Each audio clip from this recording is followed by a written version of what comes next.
आज हम लोग पढ़ने वाले हैं ज्वालामुखी के बारे में कि ज्वालामुखी क्या है। दिया है ज्वालामुखी भूपटल पर एक वह प्राकृतिक छेद या दरार है।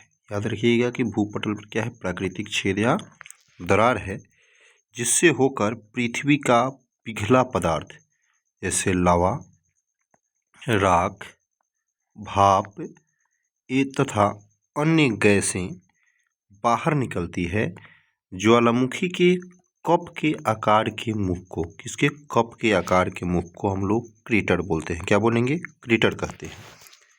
बाहर हवा में उड़ा हुआ लवा शीघ्र ही ठंडा होकर छोटे ठोस टुकड़ों में बदल जाता है, जिसे हम लोग सिंडर कहते हैं। तो पूछ सकता है कि सिंडर क्या है।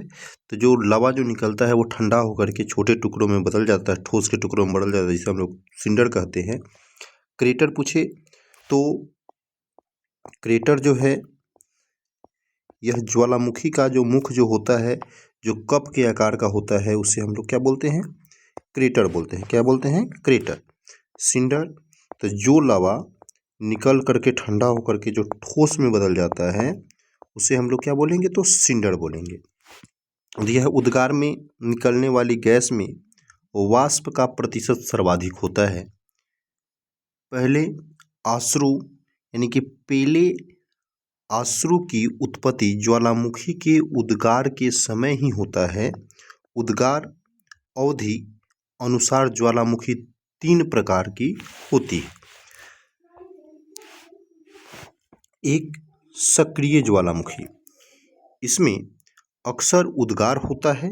वर्तमान समय में विश्व में सक्रिय ज्वालामुखी की संख्या 500 है। इनमें प्रमुख है इटली का एटना। तो याद रखना है कि इटली में कौन सा है? तो एटना। क्या है? एटना। तथा स्ट्राम्बोली। मैक्सिको, उत्तर अमेरिका में स्थित कोलिमा ज्वालामुखी बहुत ही सक्रिय ज्वालामुखी है। तो 2 इसमें से इम्पोर्टेंट हुआ इटली का। एक जो इटली का है, इस इटली में एटना है। क्या नाम है इसका? एटना ज्वालामुखी, जो कि सक्रिय ज्वालामुखी है। दूसरा मैक्सिको में स्थित कोलिमा, कहाँ पे है? तो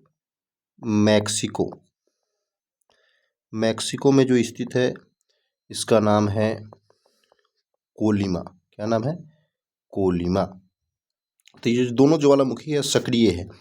इसमें 40 बार से अधिक बार उद्गार हो चुका है। अब दिया है स्ट्राम्बोली। दिया है भूमध्य सागर में सिसिली के उत्तर में लिपारी द्वीप पर अवस्थित है। इसमें सदा प्रज्वलित गैस निकला करती है, जिससे आसपास का भाग प्रकाशित होता रहता है। इसी कारण इस ज्वालामुखी को भूमध्य सागर का प्रकाश स्तंभ कहते हैं। यह कहाँ है? स्ट्राम्बोली, भूमध्य सागर में सिसिली के उत्तर में लिपारी द्वीप पर अवस्थित है। किस द्वीप पर है? तो लिपारी। अब आएगा विश्व का सबसे अधिक सक्रिय ज्वालामुखी किलायू, जो कि हवाई द्वीप यूएसए पर है। तो पूछेगा कि विश्व का सबसे अधिक सक्रिय ज्वालामुखी तो कौन सा है? किलायू। कहाँ है? तो हवाई द्वीप यूएसए में है। अब प्रसुप्त ज्वालामुखी, जिसमें निकट अतीत में उद्गार नहीं हुआ, यानी कि जो करीब वर्षों में उसमें उद्गार किसी प्रकार का नहीं हुआ हो, लेकिन इसमें कभी भी उद्गार हो सकता है, इसे हम लोग क्या कहते हैं? प्रसुप्त ज्वालामुखी। उदाहरण है विसुवियस भूमध्य सागर में, क्राकाटोवा सुडा जलडमरू मध्य, फ्यूजियामा जापान में, मेयन फिलीपींस में। अब दिया है शांत ज्वालामुखी किसे कहते हैं, इसके बारे में देखेंगे।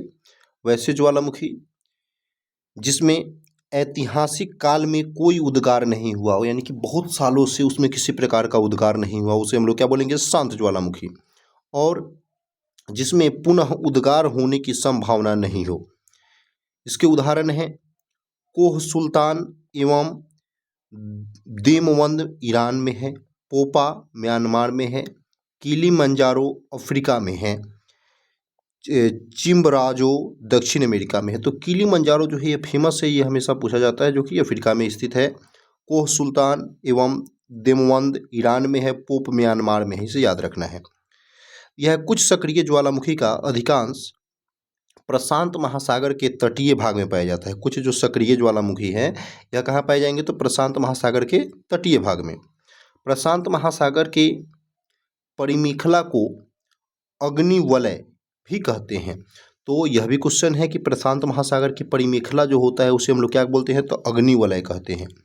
सबसे अधिक सक्रिय ज्वालामुखी अमेरिका एवं एशिया महाद्वीप के तटों पर स्थित है। किसमें, तो अमेरिका और एशिया महाद्वीप के तट पर। ऑस्ट्रेलिया महाद्वीप में एक भी ज्वालामुखी नहीं, तो याद रखना है कहाँ, तो ऑस्ट्रेलिया महाद्वीप में एक भी ज्वालामुखी नहीं है। अब आएगा गेसर। बहुत से ज्वालामुखी क्षेत्रों में उद्गार के समय दरारों तथा सुराखों से होकर जल वाष्प कुछ अधिक ऊंचाई तक निकलने लगते हैं। इसे ही हम लोग गेसर कहते हैं। जैसे ओल्ड फेथफुल गेसर, यह यूएसए के येलोस्टोन पार्क में है। इसमें प्रत्येक मिनट उद्गार होते रहता है। अब आएगा धुआंरे। ज्वालामुखी क्रिया के अंतिम अवस्था के प्रतीक है। तो याद रखना है कि ज्वालामुखी क्रिया का जो अंतिम अवस्था है इसका प्रतीक क्या है, तो धुआंरे है। क्या है, धुआंरे है। इनमें गैस व जल वाष्प निकला करते हैं। गंधक युक्त धुआंरों को सोल्फतारा कहा जाता है। तो याद रखना है जो गंधक युक्त होगा उसे जो गंधक युक्त हो, क्या हो, गंधक युक्त होगा, इसे हम लोग क्या बोलेंगे, तो सोल्फतारा। क्या बोलेंगे, तो सोल्फतारा, इसे हम लोग सोल्फतारा कहेंगे। तो गंधक युक्त धुआंरों को हम लोग क्या बोलेंगे, सोल्फतारा।